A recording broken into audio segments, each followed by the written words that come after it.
y es un panel que está integrado, es un panel multidisciplinario, multisector, multiactor, en donde vamos a poder un poco ver y entender hasta cierto punto, Carmen. Hola, ¿cómo estás? Yo sé que en tu caso además nos puedes acompañar por un ratito nomás, así que no te preocupes que vamos a dar prioridad para que inicies primera con la ronda del panel. Les cuento un poquito, la adaptación es compleja y es importante en el caso de un país megadiverso y tan, digamos, con una sociedad tan amplia y con tantos actores que se vea la vulnerabilidad desde el punto de vista, por ejemplo, en el sector salud, se maneja el tema de la vulnerabilidad de la población y de las infraestructuras.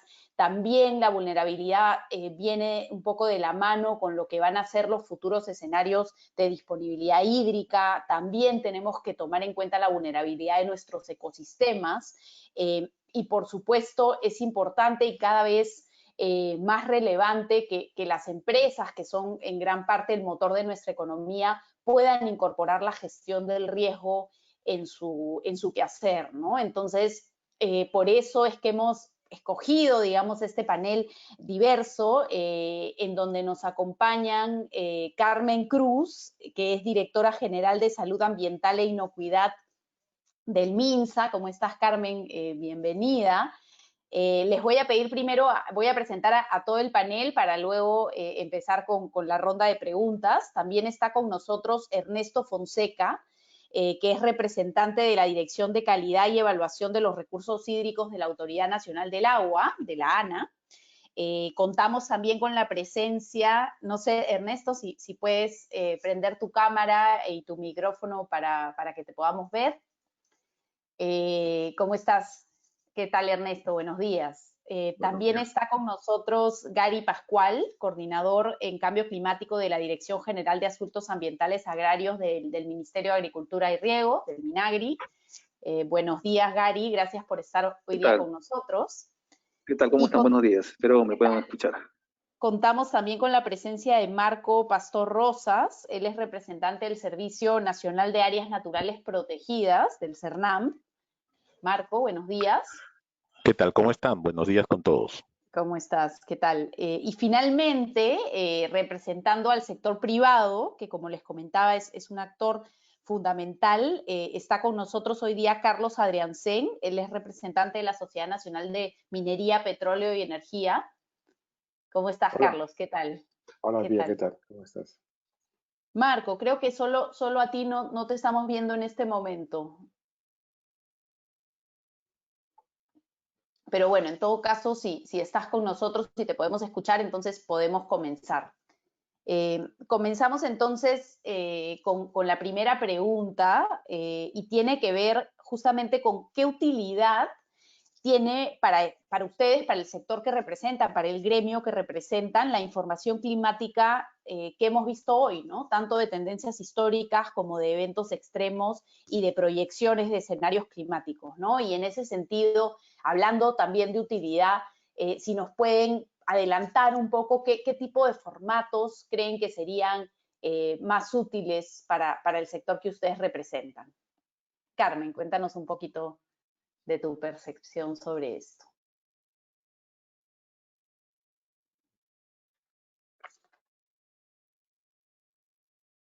Perdón, Carmen, no te estamos escuchando. No sé si está en silencio tu micrófono.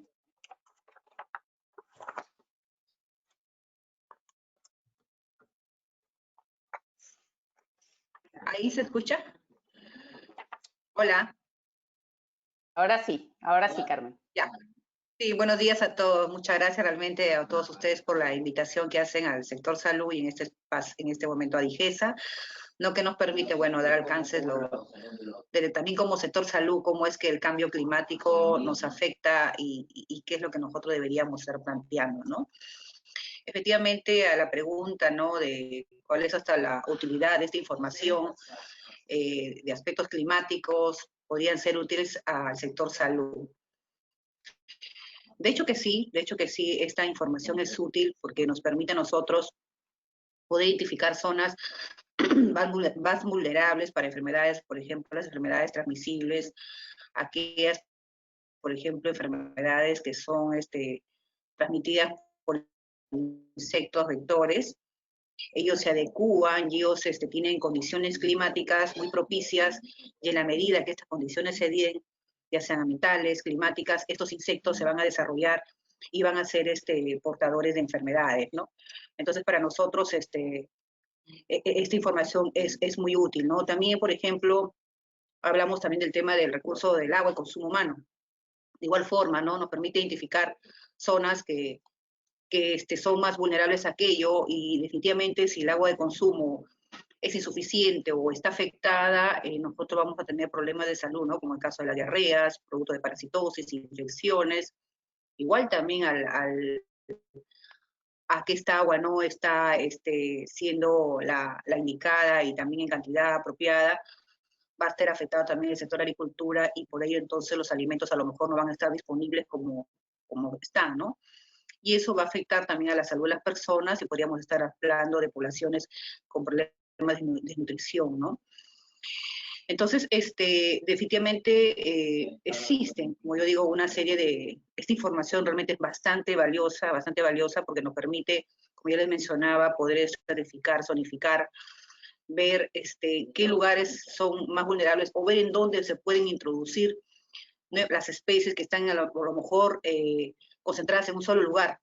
Entonces, al ver estas condiciones, ellas se van a ampliar, y es por eso que nosotros tenemos mapas de enfermedades y también de vectores que transmiten enfermedades, que conforme pasan los años se van incrementando.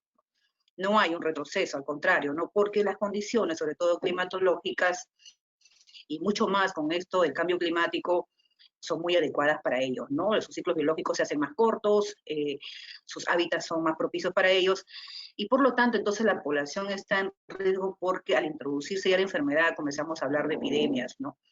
Entonces, eso es muy importante realmente. Ahora,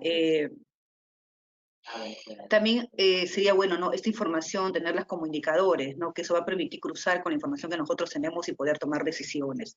Definitivamente, hablando ya de formatos que podrían ser los más indicados, útiles, yo creo que una base de datos donde esté todo este tipo de información, y que nos permita mapear estos lugares, ¿no?, sobre todo focalizar en localidades, porque muchas veces tenemos información muy general para una provincia, no la tenemos específica para una localidad, entonces no me va a permitir a mí focalizar y dirigir mis intervenciones, porque definitivamente de una localidad a otra muchas veces existen diferencias. Entonces, eso nos va a permitir nosotros tener una información afín en esto, poder mapear las zonas y poder entonces tener indicadores para que nosotros podamos tomar decisiones al respecto, ¿no? Esa es la primera pregunta. Muchas gracias. Muchas gracias, Carmen, y te agradezco además porque sabemos que tu sector específicamente hoy por hoy está con muchísimo trabajo en la coyuntura actual. Voy a cambiar un poquito la dinámica para repreguntarte, porque sabemos que estás un poquito corta de tiempo y nos hemos extendido un poco. Le pido colaboración y paciencia a los otros expositores. Es básicamente una pregunta más, y tiene que ver con cuáles son aquellas investigaciones que el sector prioriza, y si nos puedes dar algunos ejemplos de qué medidas de adaptación se están desencadenando en el sector como parte del análisis de riesgo. Claro, en este caso estaríamos hablando, bueno, salud forma parte de un plan sectorial de salud frente al cambio climático, ¿no? Y que está liderado, pues, está enmarcado dentro del Plan Nacional liderado por MINAM. Entonces, acá hay grupos de trabajo, ¿no?, que, bueno, recién se están reactivando, ¿no?, con el hecho de poder trabajar esta información y dar una respuesta, ¿no?, un proceso de adaptación de los establecimientos, pero más está concentrada la adaptación de los establecimientos de salud para la respuesta que deben tener. Investigaciones y proyectos específicos no existe así concentrados, no hay algo que nosotros podemos formar parte de algunos proyectos con el Ministerio del Ambiente o Agricultura, pero no hay uno centrado con el Ministerio de Salud, porque están todavía establecidos en el Plan Sectorial de Salud. Perfecto, muchísimas gracias. Pasamos entonces a Ernesto, para que nos puedas comentar, Ernesto, sobre la utilidad que tiene esta información para ustedes y quizá alguna idea de del formato en el que podría hacerse disponible? Buenos días con todos nuevamente. Primero es un gusto participar en este evento representando a mi institución, ¿no? A la ANA. Es muy útil para el sector agua toda esta información, porque nos va a permitir mejorar capaz el plan nacional de recursos hídricos, construir mejor, con mejores elementos, los planes de gestión a nivel de cuenca, ¿no? Y tomar mejores decisiones sobre este respecto, ¿no? También el ANA, por ejemplo, este año ha tenido mucha demanda de parte de la población civil y especialmente el sector agrícola de declarar en emergencias, sobre todo del norte, ¿no? Por déficit hídrico, ¿no? Entonces, este tipo de información que están disponibles nos va a dejar tomar decisiones más apropiadas, ¿no? Porque, decir ya que tener información de estaciones de tendencias nos va a dar una idea de que esto está siendo influenciado por el cambio climático, ¿no? También en los eventos extremos, ¿no? De inundaciones, se ve que en los primeros resultados se ha tenido que en el norte va a haber mayor precipitación y en el sur un poco que la tendencia va a ser, digamos, que disminuya la disponibilidad de los recursos hídricos, ¿no? Entonces son contrastes que nos va a permitir diferenciar y tomar decisiones apropiadas, por decirlo así, ¿no? En el norte, por ejemplo, en primer plano yo opinaría que se debería tomar decisiones para, digamos, para inundar o captar mejor los recursos hídricos, ¿no? Y ya utilizarlos en época seca, que nos va a permitir planificar, por ejemplo, en cuanto a la agricultura, ampliar la frontera agrícola, por ejemplo, ¿no? Entonces, en el sur nos permitiría tomar mejores decisiones, por ejemplo, como mejorar la eficiencia del uso de agua, sobre todo en el sector agrícola, para, digamos, un poco a paliar los efectos de las sequías o de la disponibilidad negativa por efectos del cambio climático, ¿no? Es en sí, ¿no? Lo que lo podría dar en este alcance. Y los formatos, muy bien se tiene experiencia con el producto Pisco de Senami, que no solo lo utilizan ellos, sino también la parte académica, ¿no? Y también la Autoridad Nacional del Agua y muchos de los estudios hidrológicos que ha realizado a utilizar este producto, ¿no? Y un formato climático, ¿no? De que ellos lo ponen y también que pueden ser leídos, por ejemplo, por el lenguaje R, que mucho se está utilizando, ¿no? En esos sentidos se pondría en disponibilidad los resultados de este estudio, ¿no? Que serían beneficiosos para el sector agua, ¿no? Muchísimas gracias, Ernesto. Gary, no sé si quieras darnos su perspectiva desde el Ministerio de Agricultura y Riego. Sí, ¿qué tal? Buenos días. Buenos días. Bueno, respecto a la información climática que es necesaria para nosotros del sector agricultura, recuerden que la actividad agrícola es la más vulnerable respecto a los cambios climáticos que se vienen presentando. Entonces, para nosotros, el tener la información previa es muy importante para la toma de decisiones, desde inclusive un manejo de cultivos, una distribución de recursos, hasta acciones previas a desastres por eventos climáticos extremos, como se considera dentro de la gestión de riesgos. Entonces, esta necesidad es de gran importancia y en el sector sí se ha considerado el estar procesando esta información. Ya lo dijo Ernesto, lo conozco desde ANA, ellos cuentan, y ANA es parte del Ministerio de Agricultura, cuentan con su sistema oficial de información del agua, ¿no? Donde tienen mucha información respecto al recurso hídrico es importante también para su vínculo con la actividad agrícola. Entonces, están muy consideradas estas informaciones y es importante también indicar de que las dependencias del Ministerio de Agricultura, como ANA, INIA, SENASA, CERFOR, también vienen implementando, ¿no?, estos sistemas de información y los cuales también han tenido su criterio dentro de los factores climáticos para poder ser expresados de manera de fácil acceso y pueda ser importante herramienta para la toma de decisiones en los diversos escenarios de cambio climático que se puede presentar en el país, ¿no? Y en relación a los formatos, bueno, ¿no?, de manera general para nosotros esta información debe ser de libre acceso, de rápida visualización, constantemente actualizada, y mucha de esta información climática debe estar de manera digitalizada, libre, a través de la web y con la fácil disponibilidad, ¿no? Esa es la manera que nosotros tenemos el criterio en agricultura. Y eso es lo que venimos expresando, ¿no? Bueno, nosotros a través de agricultura tenemos el geoportal de información agrícola, sistema de información de cultivos, información respecto a la intención de siembra, los calendarios de siembra, todo está de libre acceso. Asimismo también CERFOR, como ente también del Ministerio de Agricultura, tiene el Sistema Nacional de Información Forestal y Fauna Silvestre, ¿no?, con sus portales de geobosques, portales de GeoCerfor, donde tienen establecidos, por ejemplo, los catastros forestales, los focos, en algún momento, focos de calor para alertas de incendios, ecosistemas frágiles, información importante que se vinculan a los factores climáticos y que nos permiten, ¿no?, a los que estamos dentro de los sectores públicos, la toma de decisiones pronta, ¿no?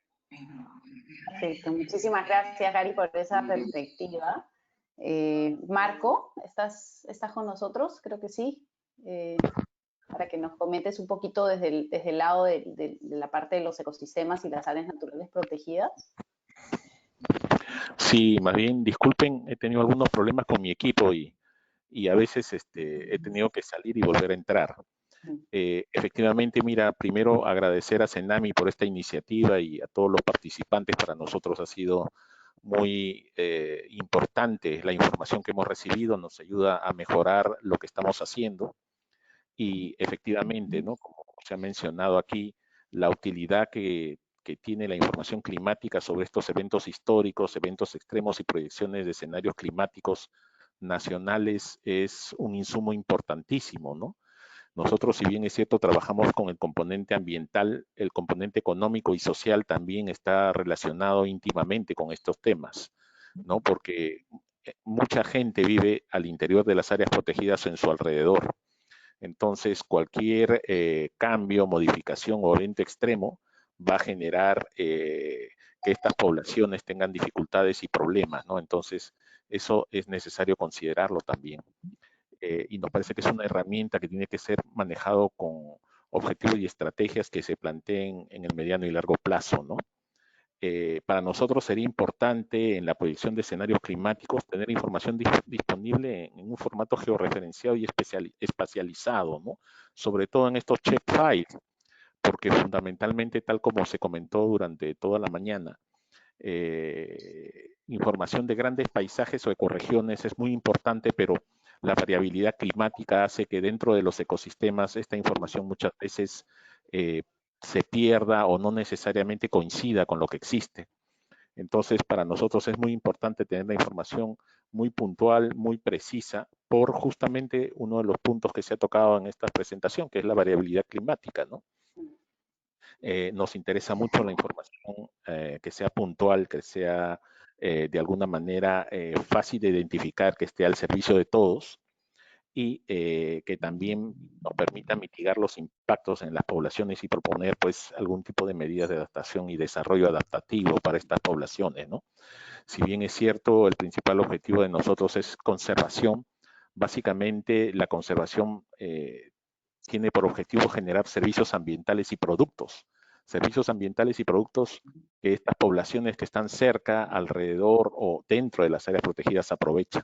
Entonces, cualquier variación o cambio que se dé inmediatamente afectan a estas poblaciones, ¿no? Entonces, ese es un tema que nos interesa mucho trabajar y estamos a disposición para poder colaborar y trabajar en una plataforma que creo que es oportuno plantearlo y mencionarlo dentro de este evento que ustedes están desarrollando hoy. Gracias. Gracias a ti, Marcos, por esas impresiones. Y finalmente, para esta primera ronda, Carlos, con una perspectiva desde el sector privado. Sí.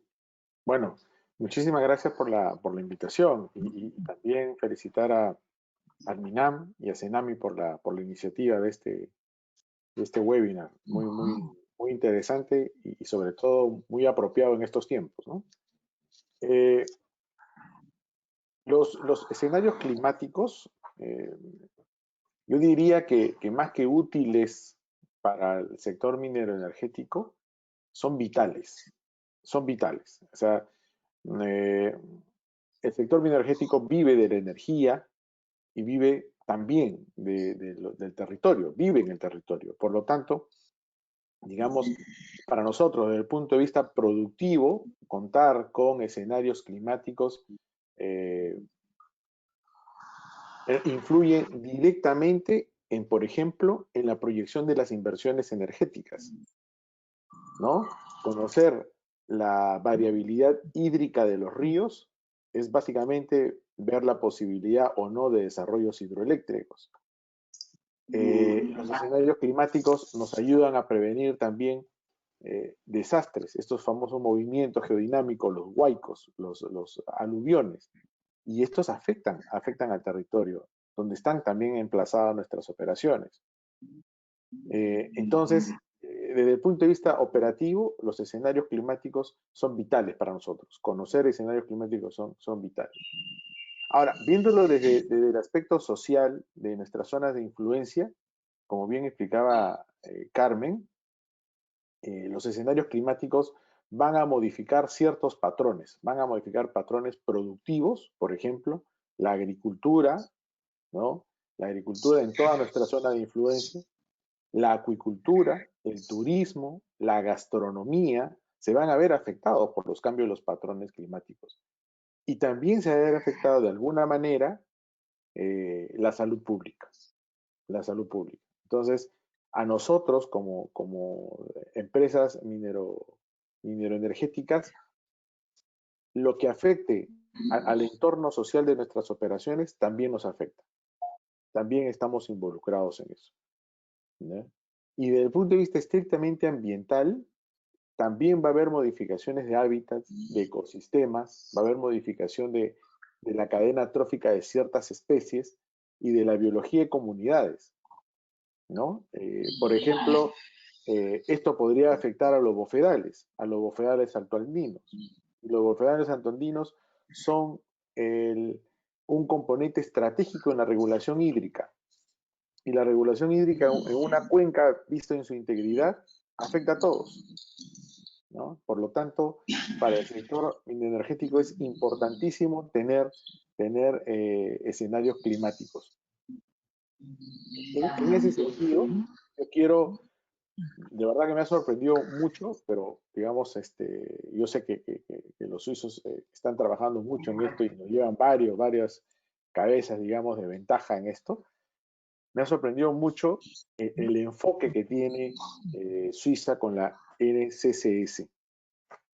Y ahí iba mi reflexión sobre los formatos, ¿no? Creo yo que los formatos a los que debe llegar esta información a la gente, a la ciudadanía, a la empresa privada, al público en general, tiene que ser a través de multiplataformas. No puede ser solamente colgada en la web. Qué bien que esté en la web y qué bien que esté posible a que se descarguen los datos y las simulaciones. Qué bueno. Pero no todos tienen acceso a la web. Entonces necesitamos llegar también a otros espacios de gestión donde quizás haya limitaciones de web. Otro elemento importante son las capacidades, porque me ponía yo a reflexionar para dar un ejemplo y decía, si yo mañana me encuentro los planos de un transbordador espacial, no me convierte eso en astronauta, ni tampoco es que yo pueda construir un transbordador. Necesito capacidades y recursos. Entonces, esta información va a ser sumamente útil si hay capacidades y recursos a diversos niveles: nacional, regional, provincial, distrital, comunidades. Si no hay estos recursos y no hay estas capacidades, digamos, todo lo que nos explicaba, por ejemplo, el ingeniero Jacome, va a ser difícil de entender, va a ser muy difícil de entender, ¿no? Necesitamos una traducción y necesitamos multiplataformas y para eso la Sociedad Nacional de Minería, Petróleo y Energía y las empresas privadas mineroenergéticas pueden colaborar mucho, porque estamos distribuidos en todo el país. Podemos armar alianzas con el CENAMI, alianzas con el MINAM, para, voy a usar un término también que usa el CONCITEC, para popularizar la ciencia. Tenemos que popularizar el conocimiento para que llegue a todos y que todos lo puedan usar de manera, como bien dijo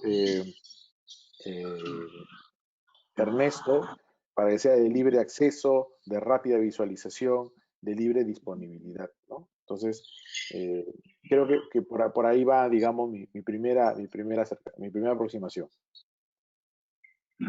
Muchas gracias Carlos, y te vamos a tomar la palabra con eso último.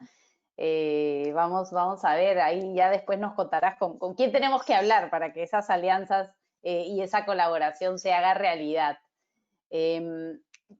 Algunos ya, bueno, en general queremos, así como hemos empezado con suma mutualidad, ojalá terminar con muchísima puntualidad también.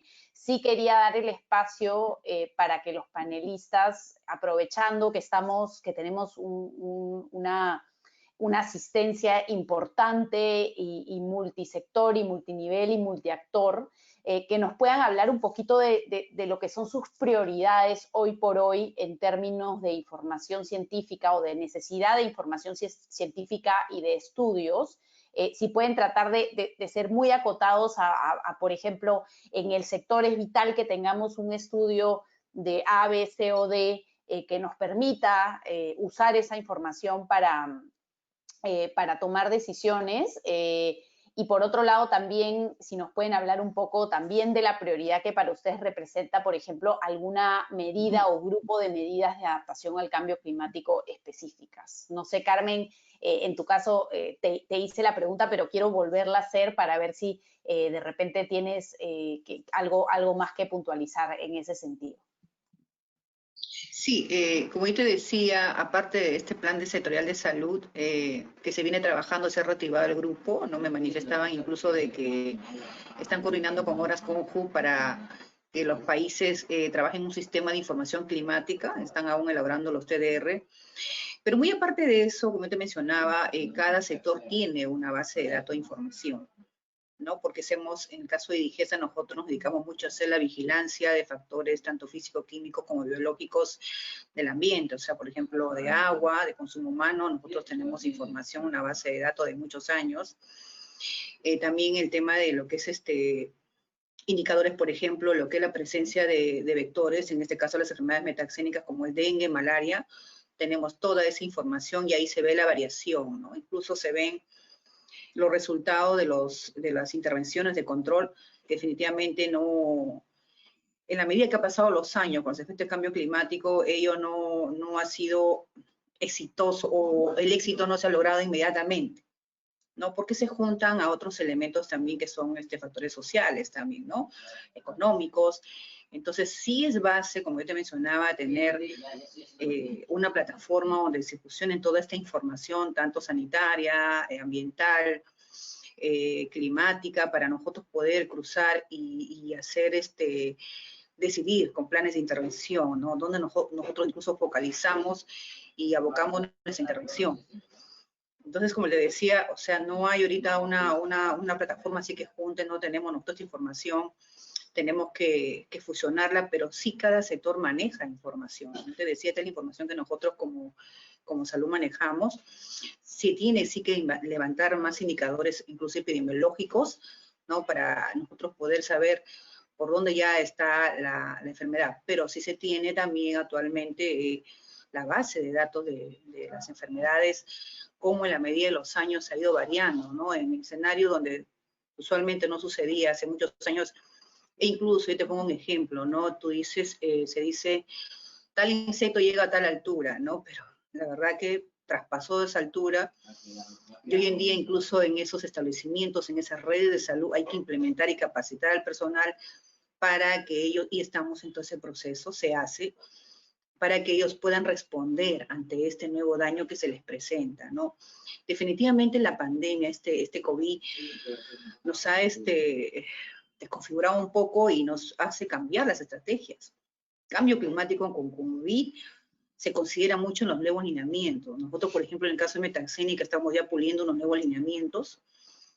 Están ya en última revisión. ¿Por qué? Porque la intervención cambia también. Hay un aspecto social muy importante aquí, muy aparte del tema climático y todo lo demás, que va a tener que tomarse en cuenta, ¿no? Entonces no se puede dejar de lado. Entonces eso cambia. Igual, por ejemplo, en la vigilancia de lo que es el agua de consumo humano, de igual forma, ¿no? También los protocolos cambian. Y sí hay que fortalecer mucho los equipos técnicos para que a nivel de establecimiento de salud, a nivel de las RIS, que hoy en día hablamos de las redes integradas de salud, pudieran estar ellos realizando este levantamiento de información, cruzarla y poder plantear mejor nuestras intervenciones, ¿no? Eso es lo que el alcance que yo te podría dar respecto a... Muchas gracias, Carmen. Entonces, escuchamos atentos esas prioridades, ¿no? Hablando del fortalecimiento del sistema y de la incorporación de nueva data para tomar mejores decisiones. Ernesto, ¿nos quieres compartir de repente una reflexión final sobre la priorización desde el lado de la ANA de posibles estudios específicos y medidas de adaptación? Sí, es claro para el sector agua que buscar estudios de vulnerabilidad al cambio climático, ¿no? Sobre todo de cómo va a afectar la disponibilidad hídrica, estos cambios de clima, ¿no? A largo plazo, ¿no? Y otro son los estudios hidrológicos, ¿no? Los estudios de disponibilidad hídrica sobre la cual se basa, por ejemplo, el otorgamiento de derechos del agua, ¿no?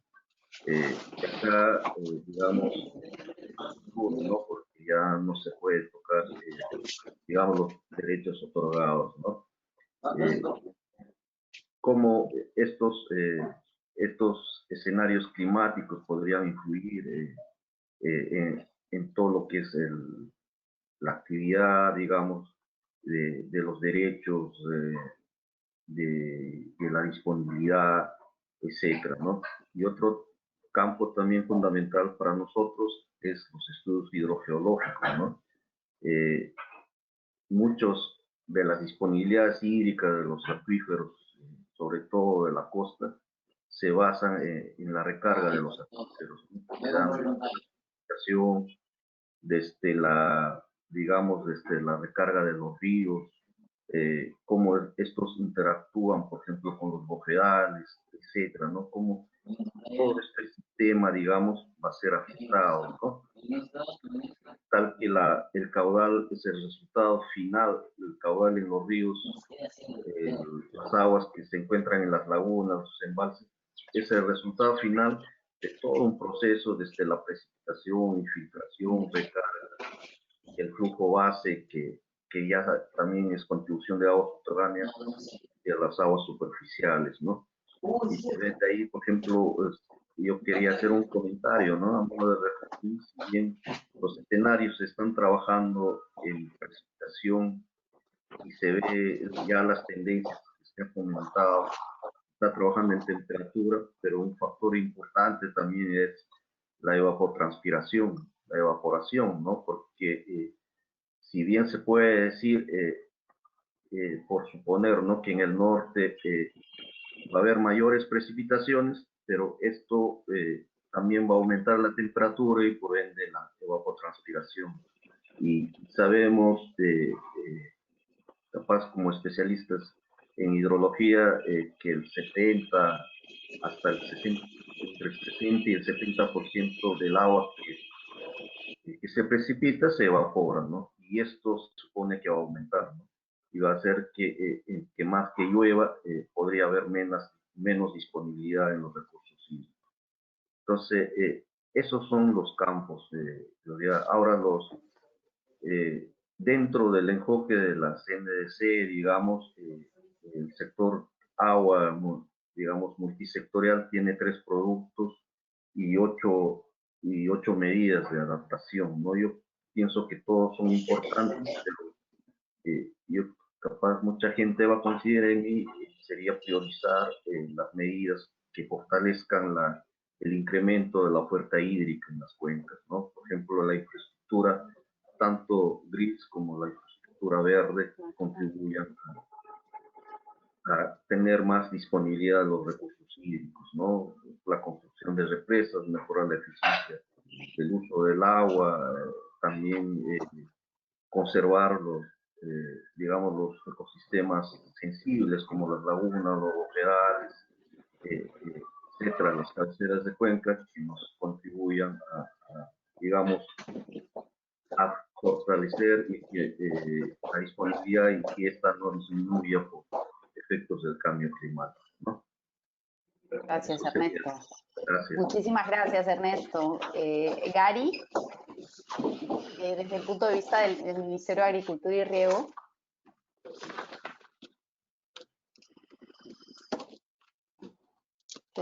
No te escuchamos. Sí. Gary, ¿estás con nosotros? Sí.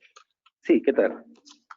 Bien, nosotros dentro del sector agricultura y a través del Ministerio, bueno, dentro de la gestión de adaptación al cambio climático, hemos venido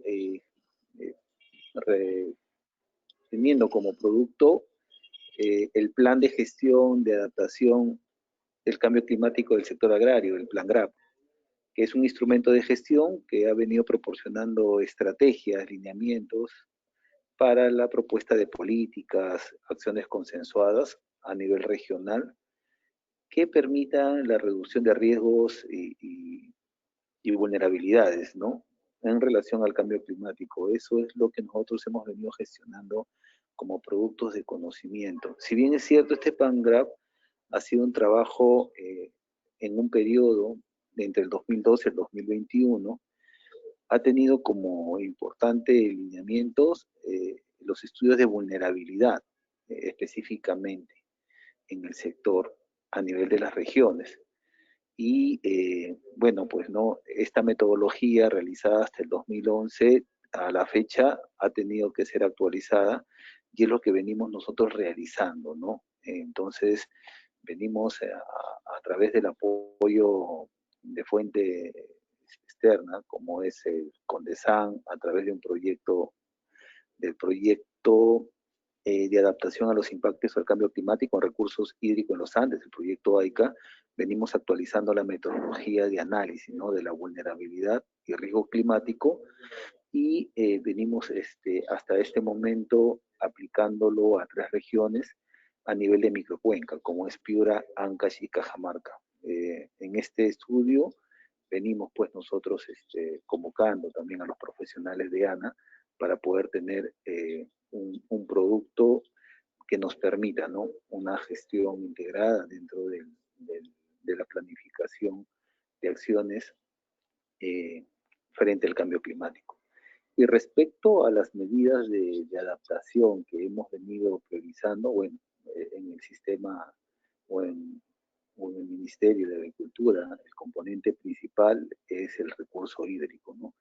Entonces, son ellas las que por lo pronto estamos priorizando, no sin dejar de ver también las demás que son parte de trabajo en el Ministerio o en el sector agricultura, como son las medidas de suelos, de sistemas de producción y de cadenas de valor, ¿no?, que también son de gran importancia. En ese sentido, venimos, bueno, pues a través del proyecto AICA, gestionando una serie de estudios ya en el marco de lo que es agua para riego. Como por ejemplo, un estudio para determinar los peligros asociados al cambio climático y que puedan causar daños y pérdidas y alteren severamente el funcionamiento de sistemas de riego, ¿no? Y por ejemplo, en Cajamarca, también un proyecto similar en Ancash y también en Piura. Asimismo, también venimos viniendo un poco trabajando en la actualización, ¿no?, de las fichas de proyectos de inversión pública a fin de incorporar, ¿no?, dentro de estos la gestión del riesgo en contexto del cambio climático. Y asimismo también, venimos haciendo también algunos estudios de capacitación para incorporar la gestión del riesgo y en estos proyectos de inversión, en lo que son proyectos de riego agrícola.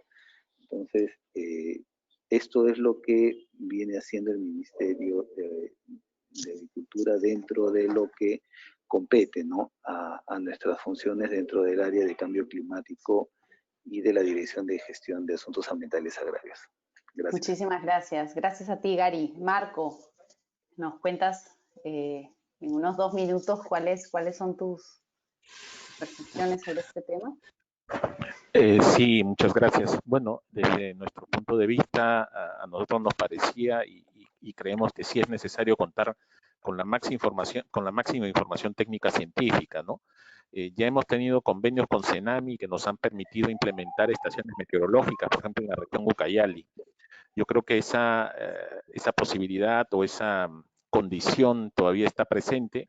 Nosotros tenemos personal, tenemos instalaciones distribuidas a lo largo y ancho del Perú, y creemos que donde sea necesario, sobre todo en la zona de Amazonía, donde todavía falta estaciones meteorológicas y se requiera esa información, estamos dispuestos a trabajar en conjunto con CENAMI para que esta información sea recogida, procesada y pueda ser fácilmente traducida, digamos así, y ser entendible, ¿no?, por quienes requieren esta información. Creo que ese es un tema importante, interesante, y creo que estamos en condiciones de colaborar y trabajar con CENAMI en ese punto.